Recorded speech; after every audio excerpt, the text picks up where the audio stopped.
Hey yo, what's up mga idol? So ayan, magandang gabi po sa inyong lahat. So nagluluto po tayo ngayon ng ginisa na repolyo na may lahok po na konting taba ng baboy tsaka kamatis mga idol.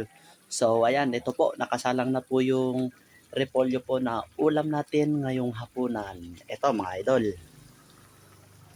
Ayan mga idol, oh, kumulo, kumulo-kulo na po yung repolyo. Ayan, pinapalambot na lang po natin para maganda. Then, ito po, natimpla ko na rin po to. Nilagyan ko na po ng magic sarap, tapos asin. Tapos, maya-maya konti is titikman na natin kung tama na yung pagkatimpla natin. Tsaka, syempre, para malinamnam at masarap na ulamin mamaya mga idol pag kumain na tayo. Ayan o, ito. Sarap po.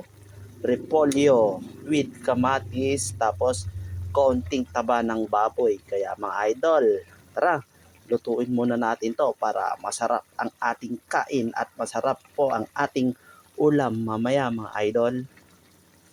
So yan, nakita nyo po yung niluluto natin na ulam. So salamat po sa panonood at sa mga suporta ninyo.